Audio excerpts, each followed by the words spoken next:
Reno நிறுவனம் 2026 biggest launch ஆன டஸ்டரை இன்னைக்கு ரிவீல் பண்ணிருக்காங்க. 2022 ஆண்டு டிஸ்கண்டினியூ பண்ணப்பட்ட ரெனோ டஸ்டர் 2026ல கம்பேக் பண்ணிருக்கு. அதுவும் தேர்ட் ஜெனரேஷன்ல இந்தியாவில் லான்ச் பண்ணிருக்காங்க. இந்த புதிய டஸ்டரை பொறுத்த வரைக்கும் ரெனோ குரூப்போட மாடுலர் பிளாட்ஃபார்மான RGMP பிளாட்ஃபார்ம்ல வடிவமைக்கப்பட்டது.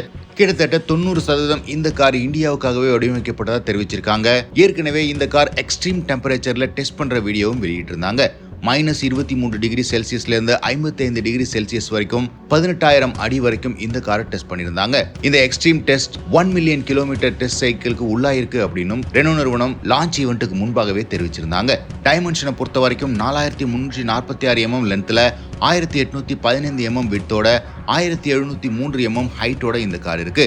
வீல் பேஸை பொறுத்த வரைக்கும் 2657 mm இருக்கு. கிரவுண்ட் கிளியரன்ஸ் 212 mm இருக்கு. 2026 டஸ்டரோட எக்ஸ்டீரியர் ஹைலைட்ஸை பொறுத்த வரைக்கும் ரெக்டாங்குலரான LED ஹெட்லாம்ப்ஸ், LED DRLஸோட இன்டெகிரேட் ஆயிருக்கு. டஸ்டர் லெட்டரிங் கிரில்ல பார்க்க முடியுது. Faux skid plates front and ரியர்லயும், ஏர் வென்ட்ஸ் பம்பரோட 2 சைட்லயும் கொடுத்திருக்காங்க. பிளாஸ்டிக் கிளாடிங் காருடைய எல்லா இடத்துலயும் இருக்கு. சைட் ப்ரொஃபைலை பொறுத்த வரைக்கும் குளோபல் லெவல்ல பார்த்த மாதிரியே அதே சில் அவுட்டை மெயின்டைன் பண்ணிருக்காங்க. LED tail lamps, LED light bar rear எண்ட்ல கண்டினியூஸா ரன் ஆகுது. Integrated rear spoiler, rear wiper மற்றும் டெயில் கேட்ல black inserts, shark fin antenna அப்படின்னு மாடர்ன் டே காருக்கான அனைத்து ஃபீச்சர்ஸோட லோட் பண்ணிருக்காங்க. கலர் ஆப்ஷனை பொறுத்த வரைக்கும் mountain green, pearl white, moonlight silver, stealth black மற்றும் ரிவல் ப்ளூ, சன்செட் ரெட் அப்படின்னு 6 டிஃபரெண்டான கலர் ஆப்ஷன்ஸோட கொடுத்திருக்காங்க. குளோபல் லெவல்ல டஸ்டர் ஏற்கனவே விற்பனையாயிட்டு இருந்தாலும் இந்தியாவுக்காகவே ஸ்பெசிஃபிக்கா எக்ஸ்டீரியர் மாடிஃபிகேஷன் பண்ணிருக்காங்க ரெனோ நிறுவனம். இது எந்த அளவுக்கு அவங்க இந்தியன் மார்க்கெட்ல சீரியஸா இருக்காங்க அப்படிங்கறத குறிப்பிடுது. இன்டீரியர் பொறுத்த வரைக்கும் ரெனோ டஸ்டர் புதிய 3 ஸ்போக் ஸ்டீரிங் வீலோட டியூவல் ஸ்கிரீன் செட்டப்போட கொடுத்திருக்காங்க.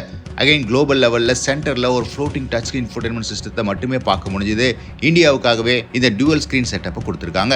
இன்ஃபோடெயின்மென்ட் சிஸ்டம் மற்றும் 10.1 இன்ச் டிஜிட்டல் இன்ஸ்ட்ருமெண்ட் கிளஸ்டரோட இந்த டியூவல் ஸ்கிரீன் செட்டப் இருக்கு. இது தவிர ambient lighting, Type-C charging ports, panoramic sunroof, carbon fibre ஃபினிஷோட உள்ள dashboard, dual zone climate control, powered front seats போன்ற விஷயங்கள் ஆட் ஆயிருக்கு. 60/40 ஸ்பிளிட் ரியர் சீட்ஸோட ஆர்கிமிஸ் மியூசிக் சிஸ்டமோட இந்த காரை கொடுத்திருக்காங்க.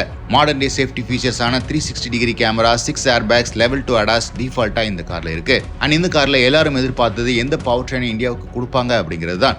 இந்த புதிய ஜெனரேஷன் டஸ்டரை பொறுத்த வரைக்கும் 1.8 லிட்டர் பெட்ரோல் இன்ஜின் கொடுத்திருக்காங்க. அதுவும் ஹைபிரிட் டெக்னாலஜியோட. இது 163 PS பவர் மற்றும் 280 நியூட்டன் மீட்டர் டார்க்கோட மோஸ்ட் பவர்ஃபுல் மிட் சைஸ் SUV-ஆ இருக்க போகுது. இது தவிர 1 லிட்டர் 3 சிலிண்டர் டர்போ பெட்ரோல் இன்ஜினும் பேஸ் வேரியன்ட்ஸ்ல கொடுக்குறாங்க. 1.3 லிட்டர் 4 சிலிண்டர் டர்போ பெட்ரோல் இன்ஜினும் இந்த இன்ஜின் லைனப்ல ஆட் ஆகுது. சோ ஓவராலா டிஃபரெண்டான பவர் ட்ரெயின் ஆப்ஷனோட இந்த காரை கொண்டு வந்திருக்காங்க இந்தியாவை பொறுத்த வரைக்கும். புக்கிங்ஸை பொறுத்த வரைக்கும் 21,000 ரூபாய் செலுத்தி இந்த காரை புக் பண்ண முடியும். பிரைசஸை மார்ச்ல அனௌன்ஸ் பண்ண போறதா தெரிவிச்சிருக்காங்க. சோ ஓவராலா ஏற்கனவே Hyundai Creta, Kia Seltos, Grand Vitara, Hyryder, Kushaq, Taigun அப்படின்னு எக்கச்சக்கமான காம்படிஷன்ல இருக்கிற இந்த மிட் சைஸ் SUV செக்மெண்ட்ல இந்த செக்மெண்ட்டையே கிரியேட் பண்ண ரெனோ டஸ்டர் மறுபடியும் வந்திருக்கிறது திங்ஸ் ஸ்பைஸ் அப் பண்ணுது அப்படிங்கிறதுல மாற்று கருத்து இல்ல. அண்ட் ரெனோ சர்ப்ரைசிங்லி எக்கச்சக்கமான பவர் ட்ரெயின் ஆப்ஷனோட கொண்டு வந்திருக்காங்க. இதன் காரணமா காம்படிஷன் இன்னுமே இன்டென்ஸ் ஆகும். உங்களை எத்தனை பேர் நெக்ஸ்ட் ஜெனரேஷன் டஸ்டருக்கு வெயிட் பண்றீங்க அப்படின்னு கமெண்ட் செக்ஷன்ல பதிவிடுங்க.